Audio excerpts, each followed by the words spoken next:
Welcome to Peer Innovation, the podcast with Leo Batari and me, Randy Cantrell. Building on our previous shows, The Year of the Peer and What Anyone Can Do, we turn our attention to helping business leaders build high-performing teams.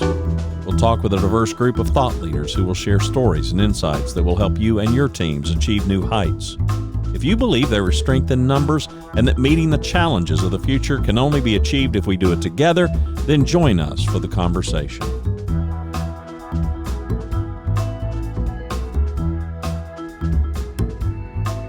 Our guest today is Dr. Maja Zelihic.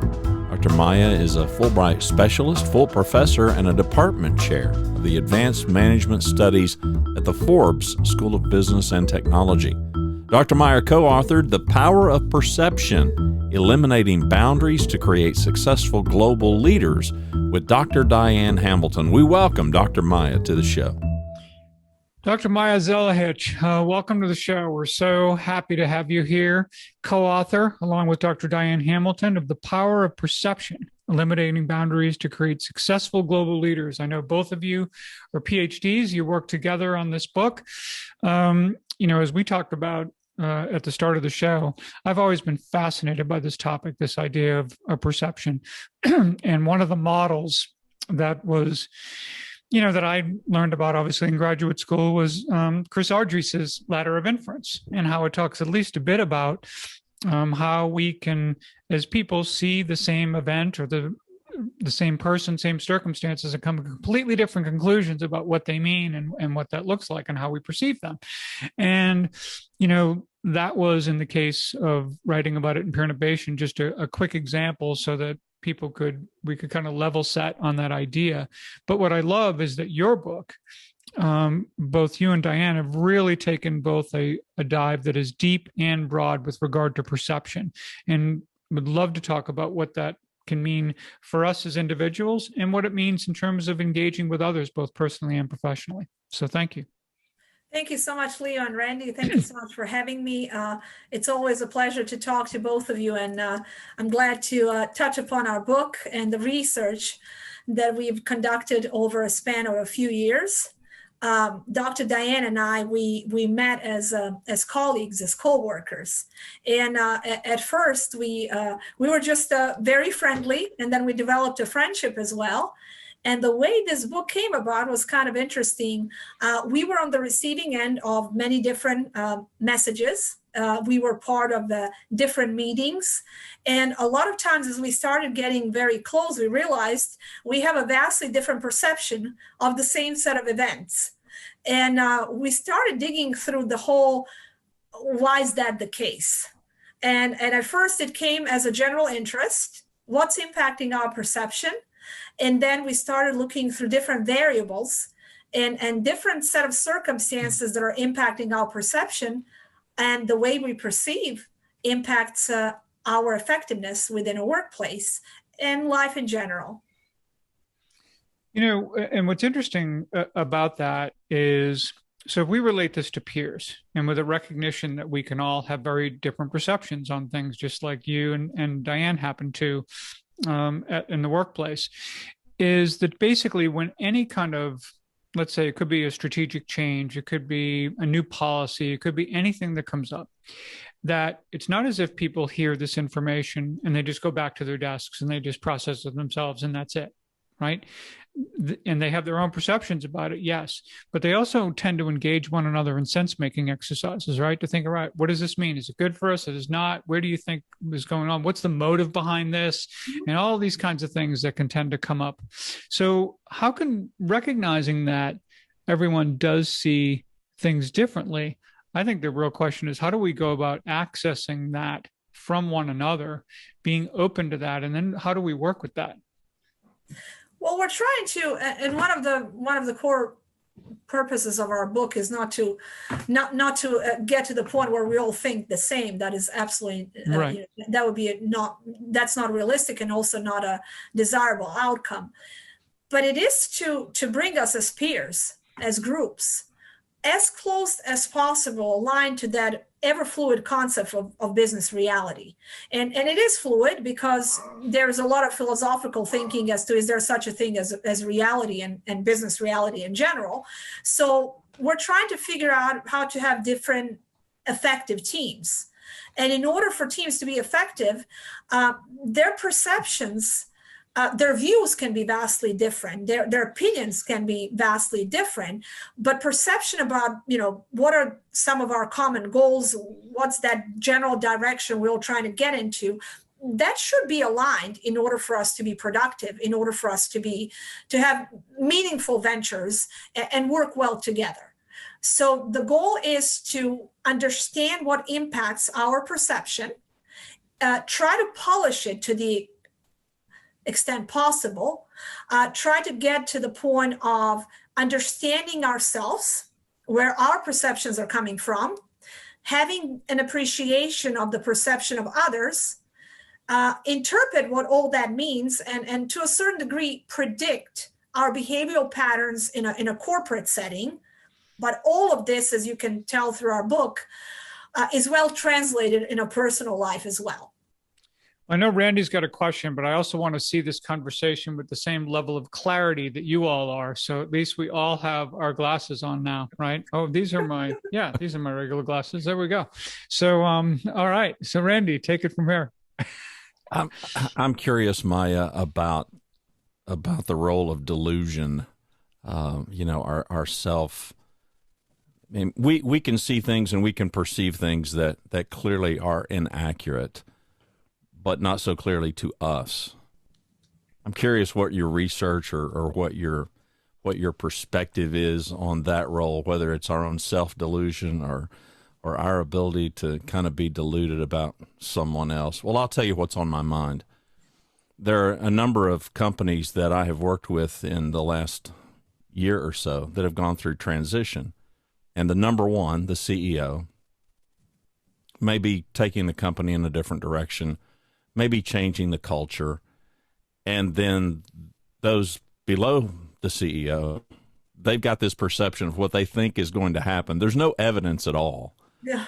Right. But they perceive certain things to be threatening, certain things to be uncomfortable. So that's the reason for the question. I'm just curious your insights about it.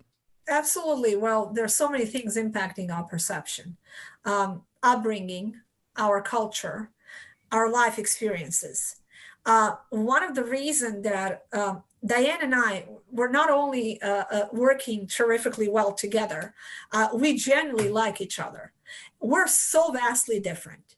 And the reason why we started this book was our perception was hardly ever aligned. And I always say, and sometimes she disagrees with me, I always say I feel she's a complete optimist, and I'm the one that is always more on the pessimistic side. We grew up in different cultures. We had vastly different life journeys. Not to say one journey was easier than the other. It was just vastly different. And one of the jokes that we have, we were on a receiving end of a message.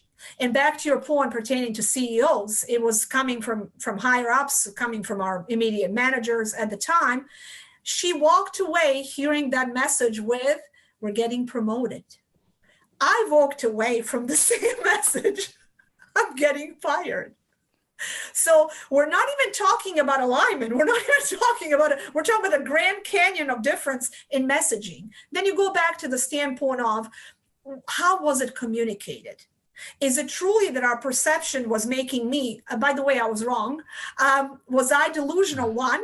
Or what was the message? Was the communication crafted in a manner where it could have been done better?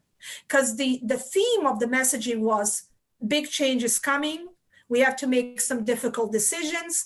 And all I heard was, okay, I need to work on my resume. And all Diane heard was, oh, this is getting pretty good. I mean, we have some opportunities.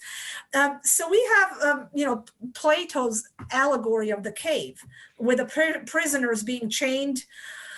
And we have puppeteers behind them, projecting, playing with the puppets, and the prisoners are seeing the reflection on the walls of the cave. That is their reality. Our goal is for all of us to get out of that cave, understand the perception of others, and understand what the others are trying to give us or to tell us. with the understanding at the very core, we're not delusional. At the very core of our beings, we are who we are. And Maja Zelihic is always going to perceive things a bit more emotional, a bit more with a little touch of paranoia. And Diane Hamilton will perceive the same message, always a little bit more optimistic. But what can we do as two vastly different individuals? We can work on the research, have the mechanisms. This is where our index comes in place, polishing our perception, understanding the perception of our own selves and those of others, bringing it closer to the business reality. So the next time that CEO that you're mentioning, Randy, is communicating, we're not walking away with, what a terrific news, or, oh my God, I have to work on finding another job. What is CEO trying to convey? Probably he's somewhere in the middle with that message. In your situation with Diane, what could have been done differently that would have made your perceptions more aligned? Anything? I think that the usage of keywords, drastic change. Leo and Randy, you're also, the assumption always going to be vastly different people. When you hear the terminology as the change is coming, we're having to make some difficult decisions. To me, that didn't sound like my getting promoted. Yeah, I'm with you. Yeah, but they were different verbal clues that helped Diane. Some of you will take upon more responsibilities. I shut down. After the first few, I couldn't hear the rest. I was just hearing noise. It is our life experiences. It is our culture to a certain degree. It is also gender differences. We have a story in our book that's kind of funny. A man and a woman, they're looking at the same painting, and a lady's saying, oh, look at the rays, look at the sun hitting the old man's face, and how serene he is and how peaceful. And the gentleman, and this is oversimplifying, of course, it's a funny story. And the gentleman saying, boy, oh boy, that barn needs some paint job. So we have some differences when it comes to gender. Also, when it comes to leadership, they always say the best leaders are the ones that are able to observe and listen more so than speak and give out orders. And how do we observe others? Speaking of personal situations, partnership, marriages, whatever, we were on the receiving end of, at the end of the argument, someone telling you, well, that's not what you said. That's not what I heard. Because we injected so much of our own perception into that argument, we just started hearing that background noise. And we were not staying on message. I had a situation. I always share that story. A couple had a very awkward, uncomfortable argument in the middle of a public restaurant, and several of us were observing that. I was so embarrassed for them, and I don't know them. I was petrified. I just wanted to hide underneath my table. I don't know these two people. I had a friend who enjoyed the whole situation. She felt it was funny, as and then you have all these different ways of interpreting the same set of events, because we're injecting what happened to us in life, our emotional intelligence, our intelligence, the two of which are critical thinking, level of curiosity.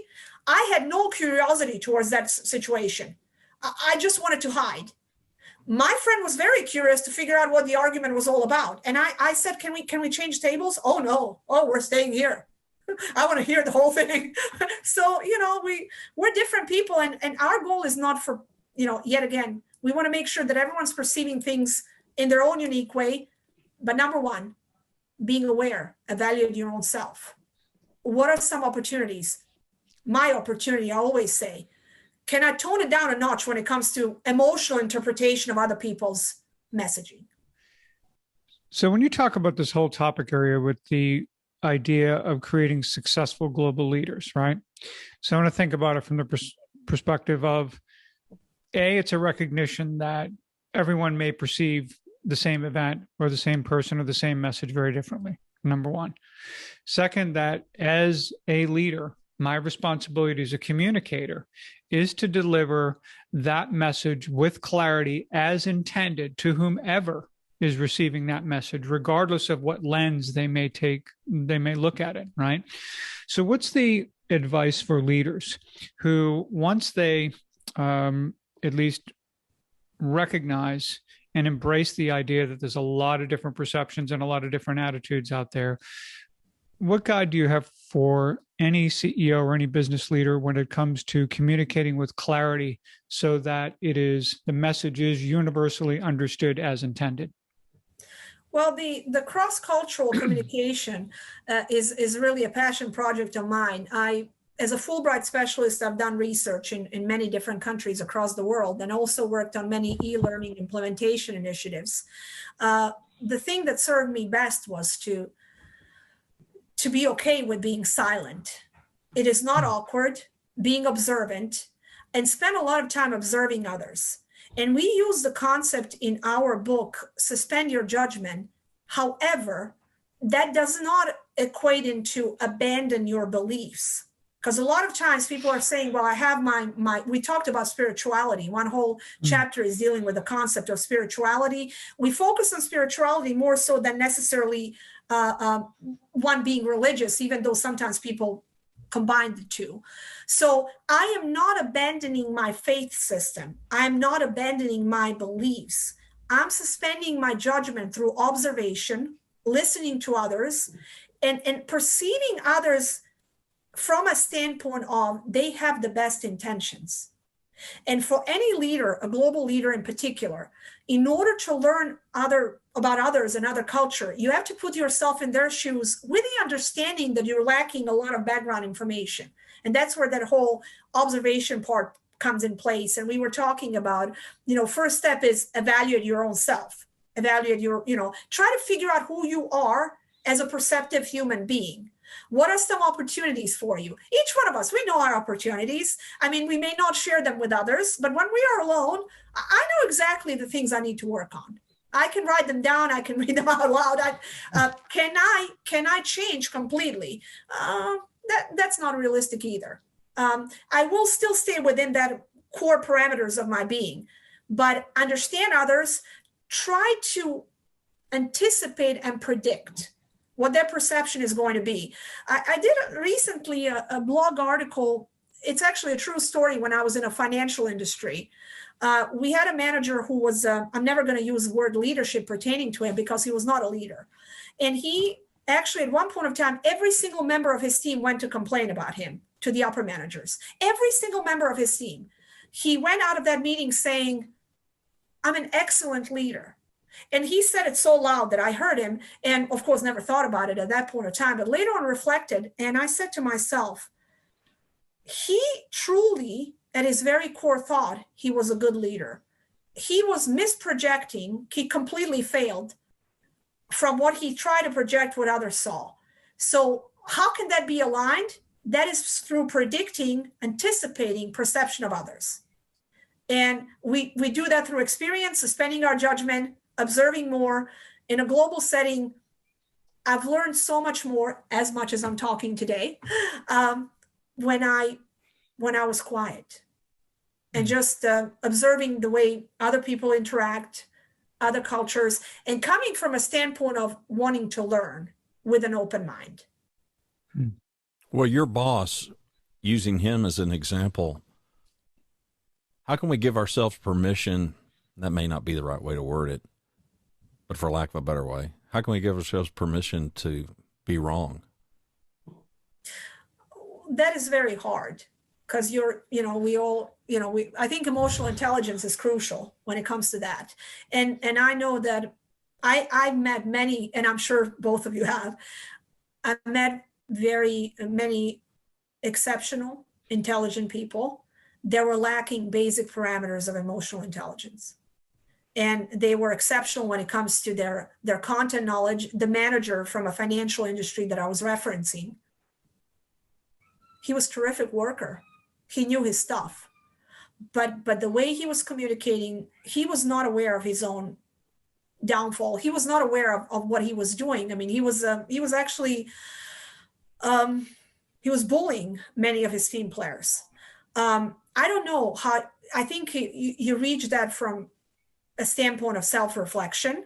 A lot of us are afraid of self-reflection because we worked so hard since we were kids to project something based on whatever our parents were teaching us, school, educational system in general, maybe our church, maybe our, communities.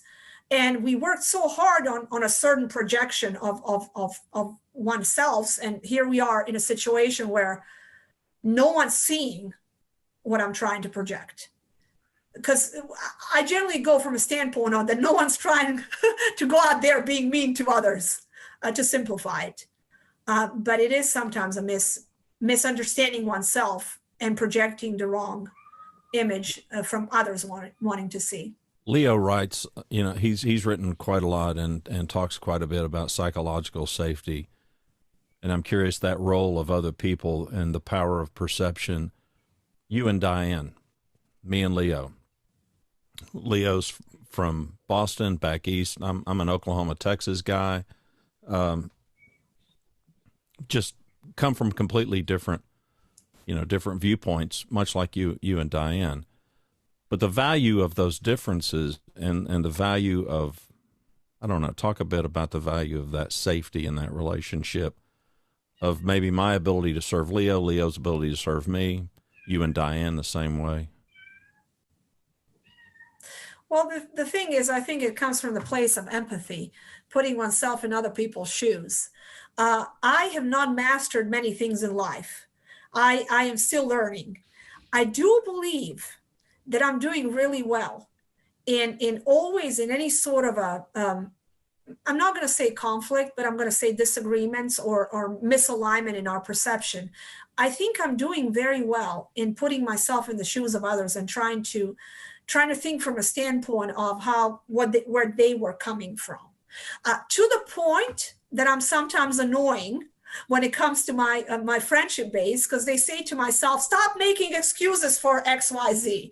And I said, I'm not necessarily making excuses because I want to genuinely believe that people are coming from a good place. And this is a misunderstanding. I'm not naive. I've went through a lot in life, going through a war situation and a refugee camp situation. I do acknowledge the fact that there are some people out there that are not decent human beings, to say it mildly. So I'm not being naive, but I will still continue living my life thinking that deep at their core, the vast majority of people they're having goodness in their hearts and they have good intentions. And a lot of disagreements, conflicts is coming from a place of misunderstanding. So I think I go overboard with putting myself in the shoes of others, sometimes at my own, to the point of time of not giving myself enough credit. But then there are other things that I can personally work on. And I think you and Leo can define what those things are for you as well. I do feel that sometimes I have an emotional reaction in a situations where emotions they're misplaced. And I did notice that we all have triggers. And those triggers are impacting our perception. A lot of times it is, the lack of curiosity, the lack of proper application of critical thinking. We all have capabilities of being critical thinkers. In my particular case is, I say I go from 0 to 300 in a split second. I don't like phrases such as business as usual. I say, you know what? At least the way my perception goes, it's always a little bit personal. And, by the way, I just want to mention that I think Diane would be proud of your optimistic view of human nature, which I tend to agree with, by the way. I think, yes, there is evil in the world. There are bad people in the world. But I think by and large, what we don't see covered enough is the amazing generosity that takes place with people all across the world every single day. And I think it's really rather remarkable. And in some respects, the lack of attention to that informs our perspective about human nature in many respects. And I think we need to be reminded that just what you said, that I think all in all, most people, I think, are want to do good in the world and want to do good for others. And, but I would like to ask one question too, because it's maybe a bit of a large question, but I think important for people to understand the book and all of that. So it's in 3 parts, 20 chapters. You're taking people through this journey. And I'd like to know from you how you went about figuring out how to organize that, how to take people on that journey, and what are those 1 or 2 big takeaways that you want people to get from the book, in addition to the countless bits of knowledge that you pick up, which is really extraordinary. I mean, I've really enjoyed going through it. But tell us a little bit about that. And then, of course, a little later, of course, we want to tell people where to get the book and how to go about it and why they need to read it. Well, we approached the book at first. We, of course, each book you have a generic outline, and then we kept calling each other, and there were certain chapters. Every single one was written by both of us, but then there were certain chapters that each one of us was a bit more passionate about. Diane was bringing this incredible experience that she had with interviewing business leaders. The top-notch individuals in their respective fields, and they had a very, very specific advice to share, and they were giving us a very significant insights into their perception and their perception mechanisms. I was bringing to the table my vast international experience, so I was actually contributing quite a bit pertaining to the concept of culture and the concepts of how the culture and life experience are shaping one's journey. We created not just the book, but we created the training program, a comprehensive training program that companies may take advantage of, and also the index. That is literally, we call it an EPIC index, Perception Power Index, that is really geared towards helping companies evaluate where their employees are and their leadership teams are in reference to the perception mechanisms, in reference to companies' goals. And then the ultimate goal is how to be more successful in a business environment, in a global business environment, because I think no one's naive enough to say that they're going to operate in any sort of domestic business environment nowadays. So our goal is to create more effective leaders by understanding our perception, polishing our perception, getting it aligned to the business effectiveness and sustainability, and also in the process, tap into the curiosity of your employees, motivation factors of your employees, and something along those lines. Each one of us has had a few passion projects.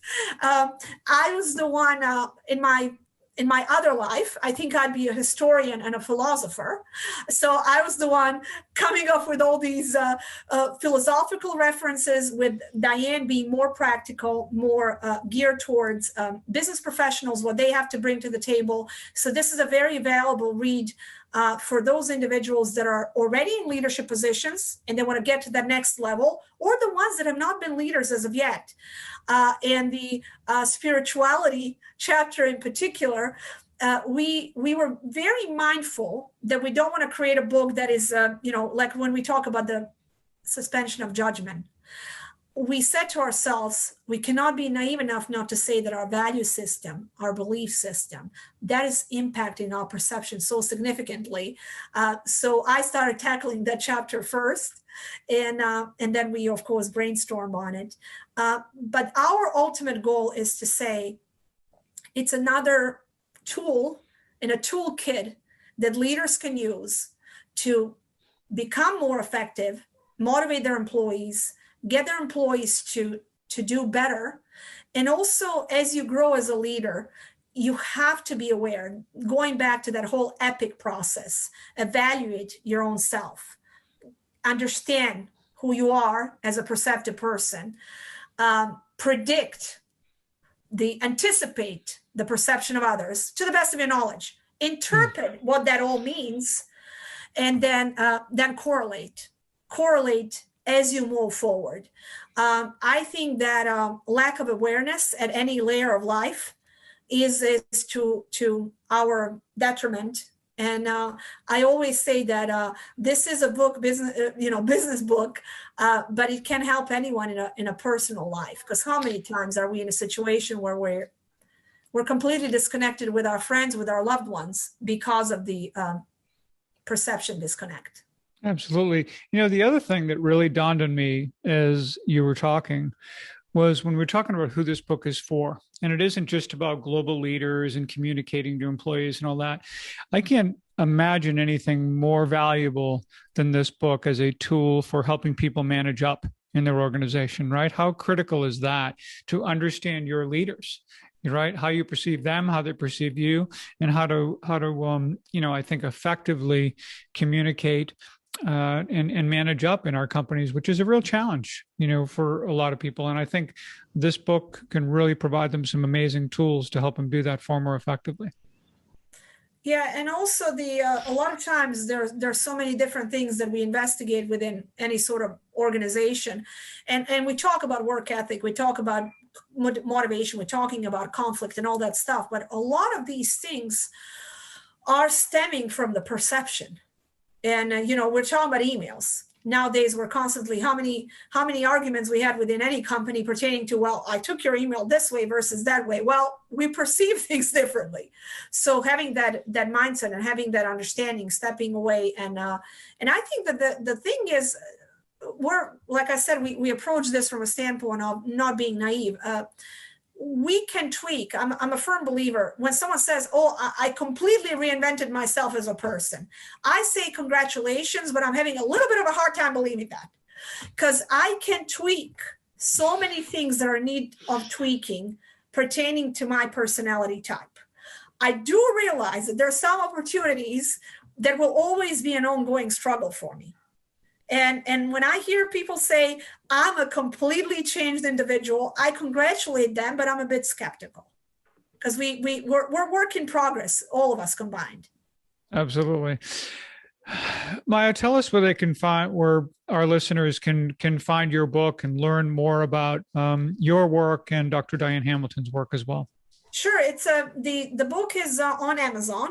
So it is the Power of Perception. It is on Amazon, and also the perceptionpowerindex.com. They can actually go and they can look at our training program. They can take the index, and if they're interested, they can actually communicate with one of us, and we are happy to talk to either them or their companies. So definitely, those are the venues where they can actually go into looking some further information pertaining to the book. Well, thank you so much. Just one thing, Dr. Maja Zelihic, everyone's going to be able to pronounce your first and last name after the show is over. And I know we're just really excited to have you on, and it's just great. So Randy, if anything else, or take us home, or you got it. I've just got one question, and then I'm going to wrap up. Okay, I've got to hear about the war refugee part. Just whatever you're willing to share. Sure. Last week, Leo and I talked about being human. So this is our contribution to show some humanity here. Great question.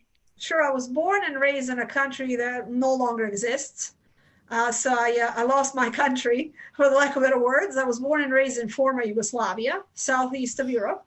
And the country split in several different parts during the wars of the 90s, known as the Balkan Wars of the 90s. We had in my country of Bosnia, we had the worst conflict after World War II. And I actually left Bosnia on my own, leaving my parents and grandparents behind. And I spent approximately 3 years in a refugee camp in Austria. I was 17 when I left the country. And I landed after a pretty tumultuous journey with a Red Cross. I landed in one of the refugee camps, and there were many in Europe. I was in Austria for 3.5 years. And then I immigrated to the United States, also in a refugee status. So I have quite a lengthy tenure as a refugee. I think I was a refugee for approximately 5.5 years. I came to the United States as a refugee, and then I started my U.S. journey. So it's definitely shaped my experience as an individual. I always say that I was luckier in comparison to many of my countrymen and countrywomen who actually stayed throughout the war. in Bosnia, but I always split my life in two different parts. One is the prior to the war and one is after the war. I think those are two completely different individuals. I grew up as a very spoiled child, loving grandparents, loving parents, and I had no siblings. I'm not 100% certain if my childhood was the best childhood ever, or if I remember it as such because of everything that came afterwards. But if I reflect on my childhood, I think it's like the cheesiest story in the universe of childhood stories. And that's kind of my journey. And another thing about me that defined me as an individual, the most important person in my life was my late grandfather. We started every single morning having breakfast. Then we would play a party of chess. He was a very passionate chess player. And then we would have discussion about history, geography, philosophy, literature, and politics. I was 5 years old, and my grandfather was asking me to solve world conflicts. He said, how would you solve issue between these two countries if you were president of this country? I thought that was super normal. When I started going to school, I realized that is not how every single girl was interacting with their grandfathers. And he would always end every single one of our quote unquote sessions by saying, you can do whatever you want to do. And it was still a patriarchal society. I was not understanding the value he was giving me at the time. He was the reason I overcame all the bad things in my life. And he's the reason that I'm talking to both of you fine gentlemen today. And that's good because Leo and I both are grandfathers. So it's good. It's good advice. I got some work to do. Yeah. Well, I do too. Thanks for sharing that, Dr. Maja. You're welcome. We've enjoyed having you. We appreciate you, the audience. We hope we brought you some value. We encourage you to go buy the book, The Power of Perception. We'll put links in the show notes at our website, peernovation.co. Till next time, we'll see you.